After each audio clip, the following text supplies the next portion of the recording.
Hey, and welcome back to Kayla J's Gospel Hour right here on WURD 96.1 FM and 900 AM, streaming live at wordradio.com. Listen, folks, this is what I need you to do. I need you to go download our free mobile app. That's right. I said free mobile app. And that's where you can take us anywhere and everywhere you need to go. As you know, I've been saying it on Save Space. I said it last week. This is my birthday month, and I'm super excited to celebrate all month long because I'm going to be 28 on the 28th. That's special to me. So I'm really super excited to bring to you all this month friends and folks that I truly hold dear and to just share a little bit more of me with you. So tonight I want to talk about youth ministry. Because for those of y'all that don't know, I've been in youth ministry as quiet as it's kept for about 10 years now. And that is truly my heart and my soul. When you see me at church, yep, I'm behind the cameras, but you can also find me at a youth group teaching and praying with the young people because that's really what I love to do. And I couldn't think of a better person than my sister, Takitha Carter, to come and talk youth ministry with me. And this is why, because she has a company called Working the Dash. And inside that, she has youth training 365, youth ministry 365. And I think that's so amazing. So I wanted to bring her on just to talk about that. Hey, sis, how are you doing? Hello, Kayla J. What's going on? I'm so proud of you. I really am. I am absolutely proud of you. I cannot tell you how proud of you I am. You have just blossomed into a beautiful young woman. And I just love how you're just manifesting all of your gifts and just walking through. And how great that you'll be 28 on the 28th. Yes, thank you so much. I'm excited. I can't wait. I can't wait. I hope God allows me to see it because I'm truly excited about Oh, you're going to live to see it happen, sister. Okay. Okay. it. Don't you Amen. worry. Just stay positive. You're going to live to see it happen. Awesome. So I gave you all that introduction, but share with the people just a little bit about yourself before we dive right on in. My name is Takitha Peterson Carter, and for those who are extremely close, and even those who I'm just meeting, you may call me TK. I go by TK, and I absolutely love the Lord and love ministry at large. I am the executive director and founder of Working the Dash Inc. It is a 501c3, and we help ministries and businesses to maximize the middle. And what is the middle? Working the dash, right? So that dash, the little hyphen between your date of arrival and your date of departure. What are you doing with it right now? So we are here to help you to strategically focus on, the motivation for what inspires the middle so that you can just keep going and growing. So that's just a little bit about me. And I've been in youth ministry now for quite some time, and I know we'll get into that. But I also, inside of Working the Dash, as you mentioned, I have what's called a training tool kit, which is Youth Ministry 365 Academy. And this is where we reignite youth leaders so that they can come and share, be a part of a growing community, and just have that connection with each other. Listen, that's great. So we're going to dive into it. But before we dive into these youth ministry tips with TK, I want to know on the scale from 1 to 10, sis, with all that's going on in the world, how you feeling? I'm feeling great. I have to tell you, I am feeling absolutely phenomenal. I have to tell you this so you can know why I feel extremely great. I am an introvert who masquerades as an extrovert on these types of settings. So for an introvert, this has not been a bad thing because this is pretty much our scope anyway. So I have been shifted to remote work where I work from home. And, of course, I do have a podcast. So I just actually today, ironically, I talked about, how to be more efficient in working from home. But for those who are extroverts, I do pray for you. But on a scale of 1 to 10, sister, I'm batting 1,000 because I have just found a way to really embrace the space of this virtual setting right now. Well, that's amazing. I always like to say I'm an introvert, but people think I'm an extrovert. But I think during the pandemic, I really learned that I am an extrovert. I like to be out with the people, even though they get on my nerves. I love it. I Yes, love yes, them getting on my nerves because I miss it. yes, absolutely. Awesome. So let's dive right on in. Sure. Let's start with your background in youth ministry. How long have you been in youth ministry? Well, I started in youth ministry a long time ago, probably almost the amount of years that you've been alive.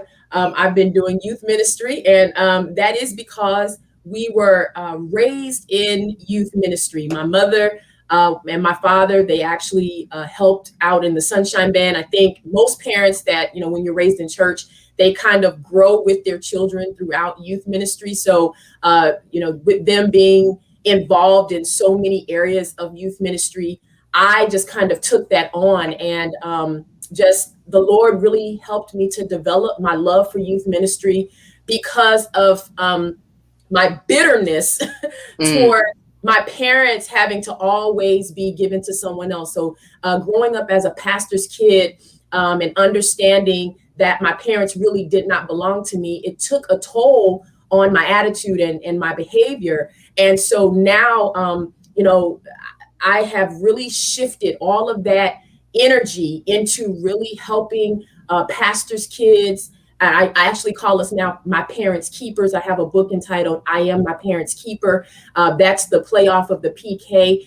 I actually took that bitterness, and I began to ask the Lord to really help me to help others. And that is how I started to help myself, because I really knew that there was a pull for us to be a part of youth ministry and youth leadership. And the only way you can really effectively do that is that you have to live through some of those experiences, right? You have to hmm go through some of those things. So I've been in youth ministry well over 20 years, and I've enjoyed the journey, and I've been a youth ministry participant. I've been a youth ministry leader. Now I am a youth ministry trainer. I've been a director in youth ministry. I've been a president of a huge youth department, and so the Lord has blessed me. He's been kind and given me a lot of opportunities to really reach out and help parents, young people, students, teachers, as well as those who are in the ministry alike. That's amazing. She has an extensive resume, things that I didn't even know. But this is why we brought her here. This is why, because she is the expert, in my opinion. Y'all can think Oh, what you thank you. want, Thank you for but in my noticing. opinion, she's the expert. Thank you. So, what would you say is the biggest key to doing youth ministry? Okay, so the biggest key to doing youth ministry, and I've jotted some notes down because I really believe that in order, a part of youth ministry is being prepared, right? Because young people know when you're not prepared. They know they can feel levels of disorganization. But the primary key to youth ministry being highly effective, the first thing you must have is a foundation in prayer. You cannot have effective youth ministry, effective communication with young people if you have not started out in prayer. You must commit time to the Lord. You must understand that it is in prayer that God will give you revelation for young people. And He will also give you how to minister to them, how to reach out to them. So having that foundation in prayer, first and foremost, is extremely important. And Kayla, you can feel free to jump in here because you and I have worked in youth ministry together. So I'm going to throw out some tips, but feel free to join in the conversation with me on this. The next thing you really need to also develop in youth ministry is a heartbeat for that ministry. You have to have the heartbeat of the pastor. I do want to interject here that youth ministry does not make you the pastor because you are leading groups of young people. You are not a silo in church. You must have the heartbeat of the pastor. So your vision now comes from out of the vision of the primary leader. So if you go in it with your own personal agenda and it's missing that passion. The purpose of youth ministry now becomes lost in what you see for something that really does not belong to you. So you have to have the heartbeat of the ministry. You also, in order to have effective youth ministry, guess what?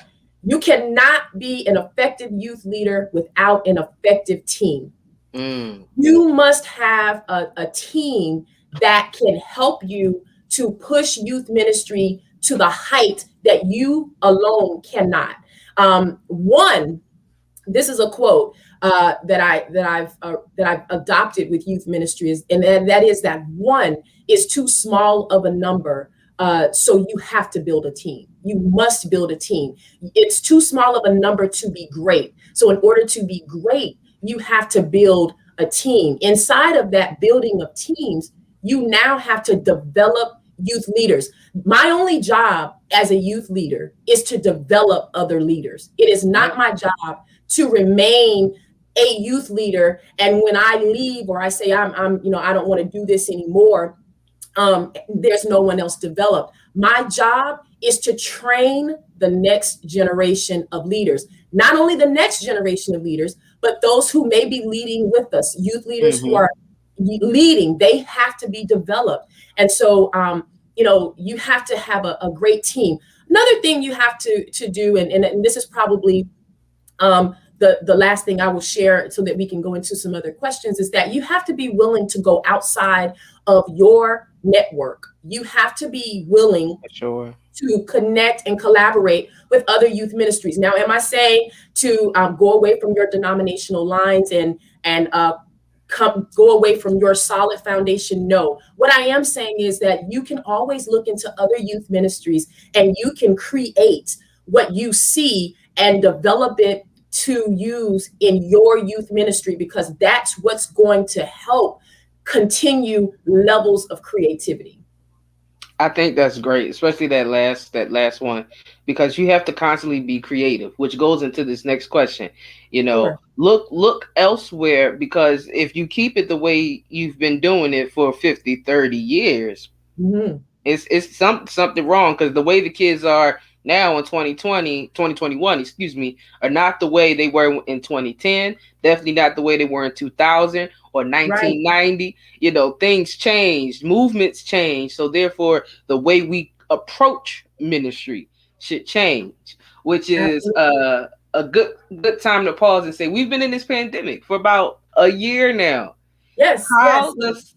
How does someone do youth ministry in the pandemic? Hey, I was speaking to I was speaking today about trying to get youth to come to church before the pandemic, and now we asking them to get on the Zoom with us. So they looking at you strange. So what do you think? Well, you have to do exactly what we're doing right now. You have to involve them in a creative virtual space. That's where we are right now, and that's what you have to embrace. So it's not about we can't, it's when do we do it? It's how do we do it? And right now, listen, if you have a phone, you have everything you need to make youth ministry great. You also, inside the pandemic, for young people, a great thing to do for young people during the pandemic is to ensure that you are connecting with them, that you are collaborating, even if that means you driving by their home and dropping off a snack bag or a gift card or something to that effect. That's how you continue to see. You have to just remove youth ministry. You have to think of it as ministry at large, because it only becomes youth ministry because you are ministering to young people, but it's ministry nonetheless. What would you be doing for anything else? Now, the reason I highly encourage youth leaders to stay connected to young people is because it's the young people who are dealing with isolation. It's the young people who are dealing with anxiety and the fact that they cannot have a physical touch. They really cannot conceptualize that they have to be in the house and they cannot hug their friends and they have to look at their teacher through the computer. they're trying to figure out, how long, it's almost like when are we going to get there? When do we get there? Are we there yet? Are we there yet? They're wanting to know, like, when is this going to be over? We don't have those answers. So you have to create the excitement just like you would if you were in person. You have to create it here. You have to create it in the virtual space. If you are not comfortable in the virtual space, I tell you to challenge yourself, come out of your comfort zone, find a young person who is comfortable. Hear me. Yeah. Get you some young people, get you some ambassadors during this virtual time frame. Get you somebody who knows what they're doing and let them help you. Let them help you. They be, those same young people who are TikToking and, doing everything that we're doing right now. They can help you. They can help make your ministry creative. So you gotta, get creative with them. Say, listen, hey, Kayla, I'm going to make you a social media ambassador for the XYZ youth group. And I want the XYZ youth group to do a Zoom night. And we're going to come on for 45 minutes. This is going to be our topic. This is what we're going to be talking about. And I want you to be the person to tell us and show us how we're going to make this happen in the virtual space. So utilize your resources because the young people are there. You just have to tap into the untapped potential. And that's the reservoir of your youth ministry. That's good. That's good. So do you believe that there is an age limit to being a youth leader? That's a very packed and extremely interesting question. I do know with research that I've been given as a youth ministry leader, that's another thing as a youth leader. There's so much you can unfold in youth ministry leadership. But as a youth leader, what you want to do is consistently be on the lookout for research. So research shows that you should not teach anyone that is past 20 years your senior. So for instance, if I am, if I'm in my 50s, the group that I really want to be talking to and the group that I can really minister to are those who are 30 up to my age, right? So if I'm 50 years old, 20 years back is really where I can still connect with that group. But if I'm 50 years old and you hand me a group of young people that are 10, 11, or 12, I now just become grandma or, auntie or, this is just like another mom. I'm no longer in a category of mentor or youth leader. I become more of a disciplinary factor. And so you have to be very careful when you're placing yourself inside of youth ministry because your age really does make a difference. Let me put a pin there and say this, that the reason why the age is such a huge component in youth ministry is because you don't want to get in a habit as a youth leader of lumping all young people into a category, if you will. So when the word millennial hit the fan and it hit the street and it was a trend, we had a tendency to lump everybody who had an opinion, everyone who looked young. We just called them a millennial. What I have to tell you is that millennial is a generational group, just like silent generation, the baby boomers, Gen X, millennial, iGen, YGen. Those are generational categories. Millennial does not equal a rebellious group of young people who just have a mind of their own and don't want to hear anybody. That's not what that is. So if you are too far age-wise, if you are too far chronologically, you cannot conceptualize those types of factors. And you start to, just put everybody in one category, and you can't do that. So you start treating everyone the exact same. So yes, you need to, I don't say that there's a limit to youth ministry. I will say there should be a limit in how you place yourself inside of youth ministry. So if you are a little bit more chronologically mature, I do not like to say old. So if you are a little bit more mature, you are a little bit more seasoned, come alongside the youth leaders and you become an advisor, or you become, someone who can give wise counsel. Because, sometimes young people, they will get on your nerves. They will make you grumpy. They will, but see, we don't want anybody around young people who are grouchy, So you have to really, really take all of that in. And, we want young people to look at youth leaders as mentors and not as, just another set of parents. I like that. I didn't know about the 20 years you're senior. That makes perfect sense. That's a really good tip, and to just look at different ministries, because I see that a lot in a few churches that I follow, that their youth leaders are, I feel, age appropriate for the group that they're leading. Sure. I think that's wonderful. So next question. With all of that, if you got the leader and they're 20 years the senior to the group that they're leading, how do they stay relevant to them? How do they keep it fresh? What should they do? Well, you stay relevant by staying relevant, right? You have to keep up, just like, come on, grandma, you got to keep up. You got to keep up. You got to watch the news. You might have to flip to BET and look at what's going on. I say, I have to watch this, Lord, because I need to know what to pray for. So, you need to know what music they're listening to. You need to know the vernacular. You need to know the language. You need to know. The only way you stay relevant is stay relevant. You have to put yourself inside of society. You have to put yourself inside of what the culture is doing and what the culture is saying. Your ear needs to be to the ground of culture, right? As a youth ministry leader, to stay fresh and relevant. There's absolutely no way I could minister effectively to youth leaders or young people if I am not tapped into what is culturally relevant.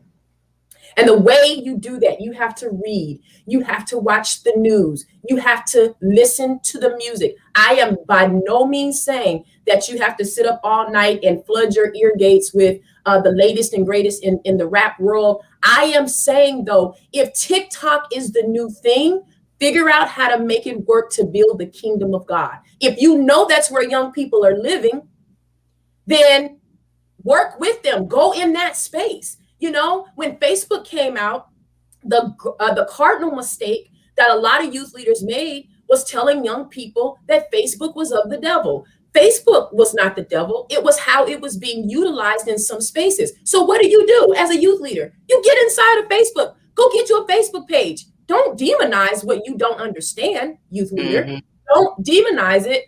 Go get you a page. And guess what? As you become friends or connected with those young people and you see something that's inappropriate, you drop them a message, or you go to their timeline and say, hey, I'm just dropping by to say hello. So you know that I'm there. You see a presence. And guess what? It gets into the mind and the heart of the young person that says, listen, even if I can't do this for myself, I know my youth leaders on here. Yep. Even if I know that I really want to tell somebody off right now, my youth leader is going to see this, my pastor is going to see this, and I'm going to have, it gives them some level of constraint. But if you consistently demonize what you as a youth leader do not understand, you will never be fresh. You will never be relevant. Find out what young people are saying. And even if you sound corny saying it, just say it. Say, you know what, y'all, tonight it's going to be lit. And they're going to be like, man, wait a minute, where is she talking? She trying to... But guess what? They understood what I said, right? I connected with them. If I go to give somebody a dap right now, they know that at least I know that this is how we say hello. This is how we interact. So the only way you stay fresh is to stay fresh. Do not leave the principles of the gospel. You stay relevant, you stay fresh, but you stay true to the commitment and to the gospel of Jesus Christ. When you mix all of that together, you cannot help but to have a youth ministry that is exactly what I just said, lit. Wow. Listen, time has already snuck up on us, and we really do got to go, but I can listen all day to what you got to teach, because like I said, y'all, I feel that she is the expert. So before I let you go, TK, I know you have a podcast. I know you're doing a lot of things with Working the Dash. Go ahead, give yourself a shameless plug, all that you got coming up. Shameless plug nonetheless. Yes, workingthedash.com. Workingthedash.com houses a podcast there called Working the Dash with TK. Also, I have authored 3 books. I am an author of 2 journals, one entitled Diamonds for Your Day, another entitled Live Alive, and also my newest release entitled I Am My Parents' Keeper. It is my personal story along with helpful information for those of you who are sons and daughters of the next generation and have been raised as what we know as pastors' kids. One other thing that I am doing is I do a lot of training for youth ministry groups under Youth Ministry Academy 365, Youth Ministry 365 Academy. And we do a lot of this training for young people and youth leaders. So, hey, just come on, connect with me. I would love for you to, on Facebook, there is a community group out there called Working the Dash.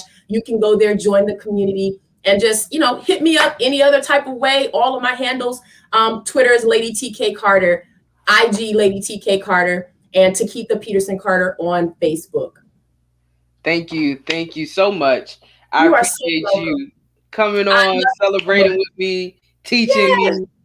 It's amazing. I appreciate you so much. So much we can say. I know that, this was very surface information for those real experts out there, the real youth leaders out there. But one thing I will, one last thing I would like to just encourage all young people and all youth ministry leaders who will listen to this broadcast. I do want you to establish relationship, because when you try to correct without relationship, it does cause rebellion. And what we want to do in this time more than ever right now is really establish connection, right? Really establish that level of, I really am concerned about you. Establish the concern for young people, build a relationship, and I promise you, you will have a young person that will stick with you for life.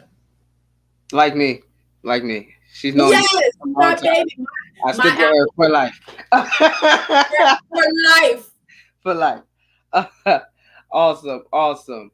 Thanks again, TK. You have been listening to Youth Tips with TK right here on Kayla J's Gospel Hour on WURD Radio. It's time to get back to the music, you guys. I know that you come here for good conversation, but I also know y'all come for the playlist. So let's get back to the music right here on WURD.